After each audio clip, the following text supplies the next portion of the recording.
Good evening, everyone. So today I'm going to start with the SEBI related, matlab securities law related acts and regulations which are going to be asked in the upcoming SEBI legal examinations.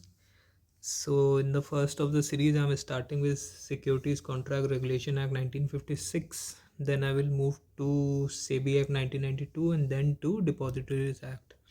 And maybe I can change the order. Now the purpose of taking this particular act first is because there are certain things which you need to go from here first. If you go through the SEBI Act or the Depositories Act, SEBI Act is mostly substantive law. There is nothing much there. Regulations are there, how the stock market works, how this and that. But the securities contract regulation is for me, this is the base from which you can proceed further. Now, what is the Securities and Exchange Board of India, Securities Contract Regulation Act, Depository Act? So the definition of securities is given here. So that's why my whole purpose is start from this particular act and not from the SEBI or Depository Act. Now the thing is, earlier what I used to do is, I was telling you this particular act, this particular section or this particular provision is important, but here I am trying to do is, I will complete the whole act. Whatever I think is important, I will tell that. But don't think that is it. I will cover substantial part, and I have appeared for SEBI like 2 times, and once I have gone up to the interview level also. So I have a fair idea what kind of questions they are going to ask and what kind of difficulty level would be there. Now the thing is, I know it is not a very discussed upon area and it is very basic. So my whole purpose is to give you the direction to proceed further and not to divert from that particular field. If you read the whole act, everything line by line, it is not going to help you, because there are various regulations, and that too about 80 to 90 pages around. Various regulations are there. So in 2022 or 23 I've read them, so I'm not very thorough with them, but I will, once I'm covering them, before that I will make sure it is well read uh, and presented in the proper manner. So let's start with this. Securities, this act I have downloaded from the SEBI's official website. If you want, you can download from there only. It is freely available, all the regulations, everything is available. So today I am thinking of covering up to section 3, because my whole purpose is to keep it short, keep it simple, and not to make it very lengthy and confusing. So let's get it started. So Securities Contract Regulation Act 1956, year you need to remember, because what happened? Just a second now. Yeah. So this act was enacted on this 4 September 1956, and this is the preamble of this particular act. An act to prevent undesirable transaction in securities by regulating the business of dealing therein, by providing for certain other matters connected therewith. To be very frank, if I read this, I'm not able to get anything from this particular 2 lines. What is undesirable transaction? I don't know. What is security? I don't know. How they are going to regulate the business? I don't know. Okay? And then this line, I don't know why they have written it. Just because I know the purpose of writing this line, but here it is not making any sense for me. So we will skip this particular preamble. We will proceed direct to short title. This act may be called Securities Contract Regulation Act. Okay, no problem. It extends to whole of India, no problem. It shall come into force on such date as central government may by notification if the official gazette appoint. Okay, so I will delete all this. Now what is this official date? So official date is, sorry, official date is written here, I think. Prohibited, inserted by, sorry, 20th February 1957. So this act will be enforceable from 20th February 1957, and it was enacted on 4 September 1956. So there is almost 6 months gap in the enactment and the enforcement. So keep that in mind before reading this. These two dates are important. Now we will proceed to the definition clause. Okay. Now, sorry, something is happening. Now the contract is happening. Just a second. Something is wrong. Just a second now.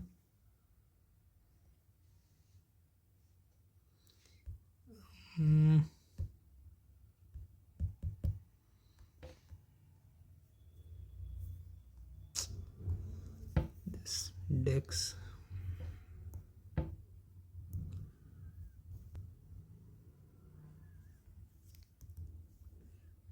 Okay. Sorry for this. So here the contract means a contract for or relating to the purchase or sale of the securities. Now I will skip that. I will go directly to what is securities, because without understanding what do you mean by securities, there is no point in reading the securities contract regulation or any securities law. Now 2H, I have to select again. 2H here is talking about securities. Okay, securities include share, scrip, stock, bonds, debenture, stock, or other marketable securities in like nature or in of any incorporated company or a pool, investment vehicle, or any other body corporate. Now see, you need not to remember all these points. Now the most basic thing is marketable securities. There has to be a marketable nature of that particular securities. That first thing you have to keep in mind. Now some of the terms you may have heard it, like bonds, debenture stocks, okay, scripts you may not have, shares, okay. So these are the terms you have heard it. So that is, this particular HI is very much clear. Okay, you need not to go deep into this. You have to go deep into this, I think, before, if you are appearing before SEBI interview, then they may ask what's the meaning of scripts, stocks, bonds, debenture, everything. But for the phase 2 examination, you need not to go deeper into this.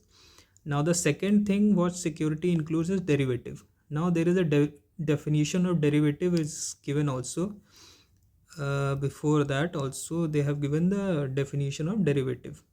Now derivative per se means any instrument which is deriving its value from the underlying security, and security can be anything. Okay, HI said security can be anything, bonds, debenture, loan, anything can be a security. So if you are deriving your value from an underlying security, it is a derivative. Derivatives definition is also given. I will explain that. Now IB is saying units or any other instrument is issued by collective investment scheme to the investors in such a scheme. इसको आप simple लिख लीजिए CIS, collective investment scheme. It is somewhat relatable to mutual fund, but there is a slight difference in the scheme documents. That is why they have written collective investment scheme. In the SEBI's Act, I think section 11 or 12, you will read about this. Now there is a security receipt under the Securitization Act, that is under security. Okay, any mutual fund scheme लीजिए, यहाँ आ गया, CIS यहाँ था, mutual fund यहाँ आ गया. ठीक है. So if you see all kind of securities, if you apply your common sense, security जितना आपने सुना है वही सब यहाँ पे है, उसके अलावा कुछ नहीं है यहाँ पे. ठीक है. पूल इन्वेस्टमेंट व्हीकल, ठीक है, pool investment vehicle same somewhat relatable to mutual fund और वैसा ही पूल इन्वेस्टमेंट व्हीकल में आपको राइट्स दे देते हैं, जो पर्सन जो खरीद रहा है उसके पास भाई 1% आपने जितना पैसा दिया उसके हिसाब से आपको मिलता है. Any certificate or instrument by whatever issue to the investor or special purpose. Basic purpose of security is आपको, आपने पैसा दिया और आपको कुछ मिल रहा है, सिंपल. जो चीज़ भी इसमें आ रही है वो सारी इसमें आएंगी. ठीक है, government security is very well, obviously government security आएगा. ठीक है, एनी अदर इंस्ट्रूमेंट, ये डेफिनेशन ये लोग इसलिए छोड़ देते हैं I think only for the purpose कि कहीं कुछ in near future if some new security, some new instrument is getting invented, they have the leverage to include here. ठीक है. और third point is right or interest in the securities. Right or interest in the securities, for example I have gifted my securities to my sister, so she has the right or interest in that particular security, so it will come under the definition of the securities. If it's not coming the definition of security, then there is no point. So this is the definition of securities. You need to remember only 2 or 3 things. First, it is of marketable nature. I think there was one case of Agarwal, some Rajesh Agarwal, or some cases there where they have discussed about the marketability and how securities are related to marketability. If particular security is not marketable, it won't come under the definition of the securities.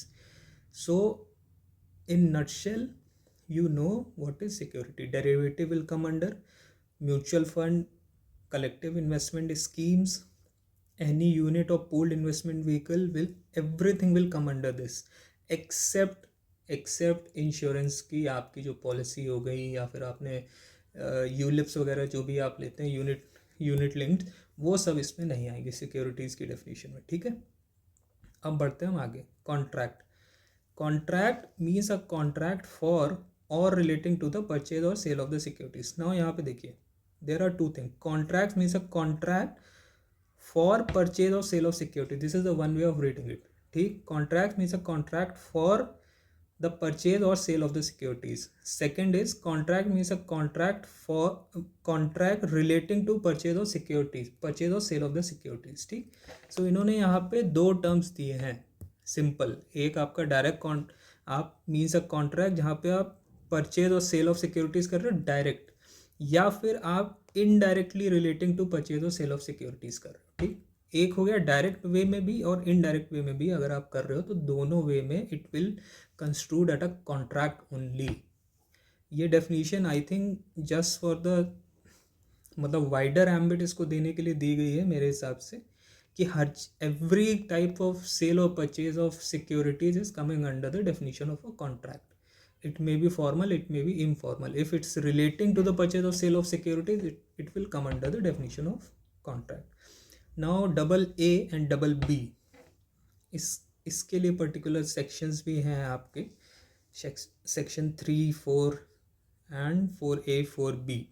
Now corporatisation means, एक मान लीजिए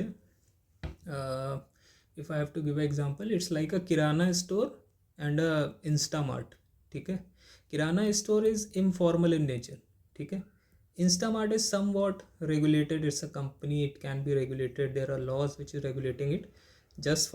I'm just giving example just to give you an analogy, not a per se. So it means the succession of a recognized stock exchange. So remember this, it is a recognized stock exchange. It's not a, ऐसा नहीं है कि वो recognized नहीं है, because उसका जो formation है it's in the form of body of individual or society registered under the Societies Registration Act. That's why उसको कॉर्पोरेटाइजेशन कर रहे हैं. मतलब उसको एक कंपनी, एक रिकॉग्नाइज स्टॉक एक्सचेंज है जो कि कंपनी फॉर्म के थ्रू हुआ है, वो इसको भाई टेक ओवर कर लेगा. ठीक, आप आ जाओ इसके अंदर समा जाओ. कॉर्पोरेटाइजेशन वाला ये एग्जाम्पल है सिंपल. आप रिकॉग्नाइज स्टॉक एक्सचेंज हो but by another stock exchange being a company. now एक स्टॉक एक्सचेंज दूसरे के स्टॉक एक्सचेंज को सक्सीड कर रहा है for the purpose of assisting, regulating or controlling the business of buying, selling or dealing in securities carried out by such individuals or society. ठीक है, informal structure को formal कर रहे हो, दैट्स इट. कॉर्पोरेटाइजेशन का मतलब सिर्फ और सिर्फ इतना ही है और कुछ नहीं। डीम्यूचुअलाइजेशन का मतलब आपके ट्रेडिंग और मैनेजमेंट राइट्स आप अलग अलग कर रहे हो, ठीक, यही चीज़ लिखी है। Means the segregation of ownership and management from trading rights of the members of the recognised stock exchange in accordance with the scheme approve by the securities and exchange board of India, ठीक। वही जो मैंने हिंदी में बताया वही चीज़ इन्होंने English में लिख दी, ठीक। नाउ AC डेरिवेटिव, डेरिवेटिव अभी मैंने आपको बताया था, अंडरलाइंग सिक्योरिटी कुछ है, there is underlying security from which the value of certain contracts, certain options, something future swaps, these all the examples of derivatives. A security derived from a debt instrument, it can be anything, share, loan, whether secured or unsecured, this is for this loan, whether secured or unsecured, PM Mudra loan, unsecured, okay, but government is giving the security. One loan is secured, collateral security is there, risk instrument or contract for difference or any other form of security, कोई भी they have written any other form of security, कुछ भी आएगा it will come under the definition of derivative. A contract which derives its value from the prices or index of prices of underlying securities. Nifty का नाम सुना है कभी? Nifty 50, Nifty 100, Nifty 250, mid cap, ये सब these are the index of prices. इसमें खूब सारी कंपनीज को मिला के एक प्राइस बनाए, उसके हिसाब से उनके ऑप्शंस वगैरह ट्रेड होते हैं आपके प्लेटफॉर्म्स पे, ठीक। अब वो तीसरा आता है कमोडिटी डेरिवेटिव्स। कमोडिटी डेरिवेटिव्स अगर आप सर्च करोगे, जैसे मान लो सोयाबीन होता है, उसका कमोडिटी डेरिवेटिव होता है जो कि इंडेक्स पे ट्रेड होता है, मतलब आपका BSE NSE वगैरह पे भी ये ट्रेड होता है, ओके। एनी अदर इंस्ट्रूमेंट, ये तो हर जगह डेफिनेशन आपको मिली जाएगी, ठीक है। तो डेरिवेटिव कुछ नहीं है, सिंपल है, कहाँ से वैल्यू डिराइव हो रही है, underlying security can be anything, ठीक है। तो ये हो गया आपका डेरिवेटिव। गवर्नमेंट सिक्योरिटी मैं कवर नहीं करूँगा, इसका कोई पॉइंट नहीं है। Government security can be any security, treasury bill is government security, ठीक है। आपका बॉन्ड हो गया, आजकल आपका स्टेट्स बॉन्ड आजकल इशू होने लगे काफ़ी सारे, अगर देखा हो आपने। Now other important definition is goods, क्योंकि गुड्स की डेफिनेशन इसलिए इम्पॉर्टेंट है क्योंकि अगर इस गुड्स की डेफिनेशन आप पढ़ोगे आपको कहीं ना कहीं से सिमिलर लगेगी। प्लीज़ मुझे बताइएगा किस पर्टिकुलर एक्ट से ये मिलती जुलती है, ठीक है। देन आ गया BC is commodity derivative. Commodity, देखिए कमोडिटी डेरिवेटिव्स इंडिया में काफ़ी न्यू है, बट US वगैरह में, यूरोपियन कंट्रीज़ में काफ़ी पहले से ट्रेड हो रहा। कमोडिटी मतलब देयर इज अंडरलाइंग सिक्योरिटी, आपको लग रहा है कि सोयाबीन के prices because of some let's say tariffs, उसके प्राइसेस आगे बढ़ सकते हैं, मतलब 100 रुपये चल रहा है, कल की डेट में 200 रुपये हो सकता है, तो यू आर स्केर्ड। सो आप आज की डेट में उसके प्राइस को लॉक कर लोगे, ताकि अगर 1 साल बाद उसके प्राइसेस मान लीजिए 200 की जगह 80 भी हुए तो आपको 100 पे वो सामान मिलेगा, आपको 20 रुपये का नुकसान झेलना पड़ेगा, ठीक है। अब इसमें क्या बोला है, commodity derivative means a contract, okay, सब कॉन्ट्रैक्ट है, for the delivery of such good as may be and which is not a ready delivery contract. Ready delivery contract क्या है, जिसका आपका खरीद और सेल सेम दिन हो रही है, मतलब डिलीवरी 1-2 दिन ऊपर नीचे हो सकती है, इसकी डेफिनेशन आएगी, but it is not a ready delivery contract. ऐसा नहीं है आज आपने परचेज किया, उसने अगले दिन ही आपका सामान वहाँ से डिस्पैच कर दिया, this should not be a case here. तो यहाँ पे 2 चीज़ें हैं, for the delivery of such goods as may be notified by the central government, क्योंकि हर चीज़ की ट्रेडिंग कमोडिटी डेरिवेटिव में नहीं होती, कुछ लिमिटेड चीज़ें हैं, सोयाबीन मुझे बस याद आ रहा है, और भी काफ़ी चीज़ें हैं, हर चीज़ के नहीं होती। आप ये नहीं कि वहाँ पे पालक जाके खरीदोगे, ये चीज़ नहीं होती है।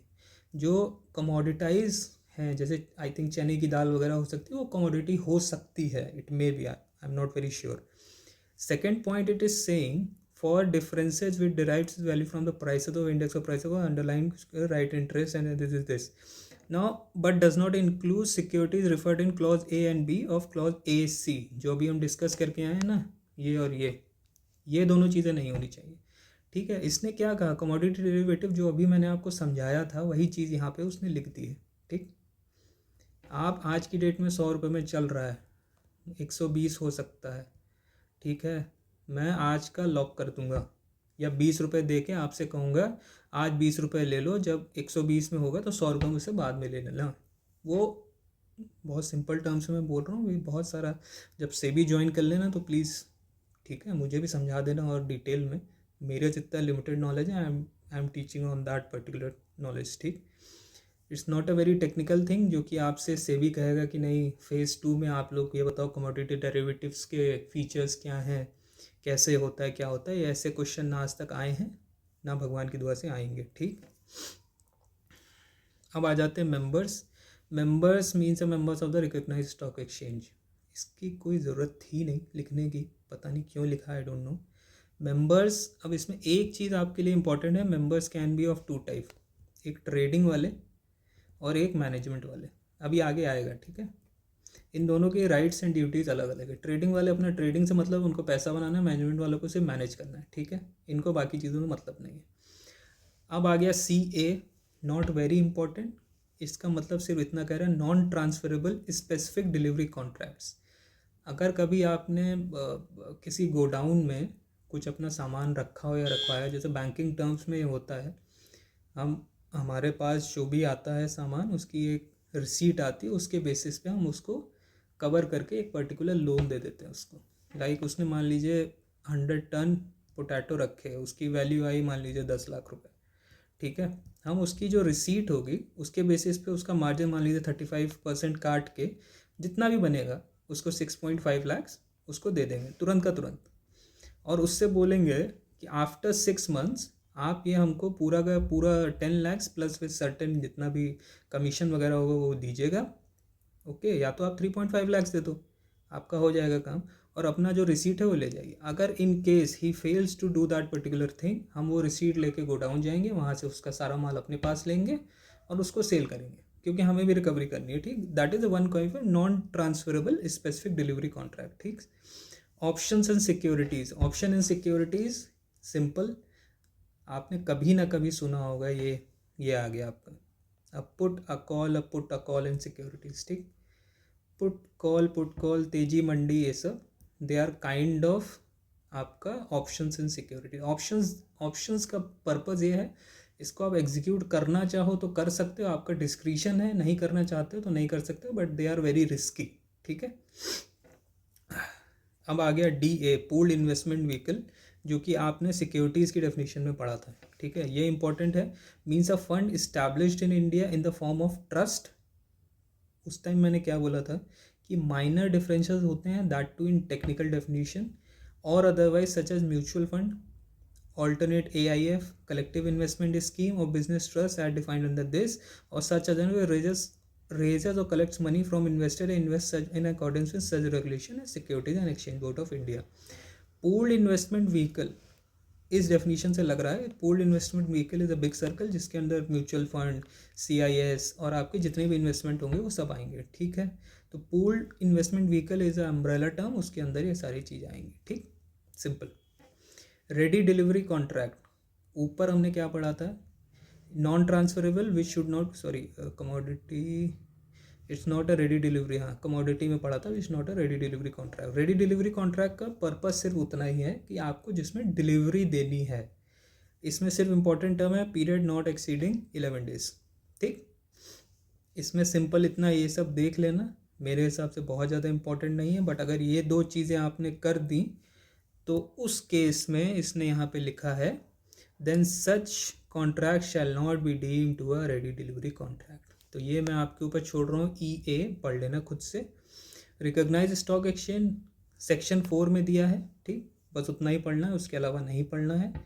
स्कीम का मतलब GA, rules not important, G definition छोड़ दो। GA scheme means A scheme for corporatisation और म्यूचुअलाइजेशन, ये अभी आपका आगे आएगा। ठीक, GA जो है वो आपका अभी आगे आएगा। ठीक है, इसलिए मैं इसको बहुत डीप में घुस के कवर नहीं कर रहा हूँ। ठीक, क्योंकि वहाँ पे आपका स्कीम मीन्स देखिए पढ़ लीजिए, विच में provide for the issue of share for a lawful consideration and provision of trading rights. अगर भाई किसी के पास ट्रेडिंग राइट्स थे, अपने ट्रेडिंग राइट्स छोड़ के मेंबरशिप राइट्स ले लो, तो उसको आप कुछ तो दोगे ना, उसका पैसा जा रहा है तो कुछ तो दोगे। रिस्ट्रिक्शन ऑन वोटिंग राइट्स, ये सारी पावर है सेबी के पास कि सेबी जब रिकॉग्निशन देगा उस टाइम पे कंडीशन डालेगा कि किसका कितना ट्रेडिंग राइट्स रहेगा, ट्रेडिंग मेंबर्स के कितने वोटिंग रहेंगे। जैसे मैं जो मैनेजमेंट में होते हैं वो 75% वोट्स रखते हैं और 1/4 वो रखते हैं, बिकॉज अगर 50-50 दे दिया तो दिक्कत होगी ना। ट्रांसफ़र ऑफ बिजनेस भाई, जब आप एक रिकॉग्नाइज स्टॉक एक्सचेंज को दूसरा रिकॉग्नाइज स्टॉक एक्सचेंज सक्सीड कर रहा है तो उस केस में भाई कुछ डिस्प्यूट ना हो, तो इसलिए ये सारी चीज़ें होंगी। प्रॉपर्टी बिजनेस कैसे होगा, ट्रांसफ़र ऑफ एम्प्लॉयज़ कैसे होगा, और connection any other matter connected thereto. ठीक, ये इसलिए है कि भाई कुछ हर चीज़ law can not cover, so they add this particular definition कि अगर कुछ लूप होल रह जाएँ, कुछ लैक्यूना रह जाएँ तो यहाँ से कवर हो जाए। Securities aptitude tribunal 15K SEBI act में मिल जाएगा आपको, वहीं से पढ़ना है हमको। ओके, तो ये हो गया। फिर आगे आपका सिक्योरिटीज़ की डेफिनेशन जो कि already we have covered. Specific delivery contract means a commodity derivative, ठीक है, which provides for the actual delivery of specific quality or types of goods during a specified future period at a price fixed thereby or to be fixed in a manner thereby। ठीक है, वही चीज़ commodity derivative का आप जब future में करोगे उस time पे क्या इम्प्लीकेशंस होगा, that is specific delivery contract. Now other is spot delivery contract. Spot delivery, देखो I am deviating from the topic. some of the definitions or some of the rules or regulations are very common sense centric। okay, spot delivery contract is a very, मतलब मैं बिना पढ़े बता सकता हूँ कि spot to spot की बात हो रही है, तुरंत खरीदोगे तुरंत पैसा दोगे, ठीक है, वही चीज़ लिखी होगी मेरे हिसाब से। Actual delivery of the securities and the payment of the price either on the same day as the date of contract on the next day. ठीक, वही चीज़ दे दी भाई। इसमें आपको बहुत ज़्यादा डीप नहीं घुसना है। कभी कभी कुछ चीज़ें अगर आप छोड़ भी रहे हो और कॉमन सेंट्रिक हैं, कॉमन सेंस सेंट्रिक हैं, तो उसको आप छोड़ सकते हो, ठीक है। फिर स्टॉक एक्सचेंज का मतलब क्या है, means a body of individual weather incorporated 4A 4B और कंपनीज एक्ट के थ्रू जो भी होगा, ठीक है। स्टॉक एक्सचेंज अभी आएगा सब कुछ। ट्रांसफरेबल स्पेसिफिक ट्रांसफरेबल अभी बिल्स का एग्जांपल समझाया था, वही चीज़ वहाँ पे नॉन ट्रांसफरेबल था, यहाँ पे ट्रांसफरेबल है। ठीक, जो चीज़ नॉन ट्रांसफरेबल होगी वो ट्रांसफरेबल में आ जाएगी। यही डेफिनेशन मीन्स है specific delivery contract which is not a non transferable specific, मतलब वहाँ पे पॉजिटिव डेफिनेशन दी थी, यहाँ पे नॉट लगा दिया, बस that's it. Section 2A is saying words and expression used herein not defined in this act but defined in the Companies Act, SEBI Act और Depositories Act, उस सब का मीनिंग यहाँ पे आप सेम तरीके से लेंगे, ठीक है। मैं यहीं पे स्टॉप कर रहा हूँ बिकॉज आई थिंक थोड़ा लेंदी हो गया ये, विच इज़ मतलब okay in my sense. 27-28 minutes का हो गया ये। सेकेंडली कल जो भी वीडियो आएगा उसमें आई विल कवर 3, 4 एंड 5 और जितना हो सकेगा मैं कोशिश करूँगा, बिकॉज 3, 4 एंड 5 में थोड़ा टाइम लगेगा, एक्सप्लेन थोड़ा ज़्यादा करना पड़ेगा इसमें, दैट्स वाई इसमें थोड़ा टाइम लगेगा। ओके, सो इतना पढ़ लीजिए, कुछ डाउट्स हों, कुछ सजेशन हो, so please let me know, और अगर सब्सक्राइब कर देते हैं देन तो बहुत ही बढ़िया। Okay, thank you so much, bye.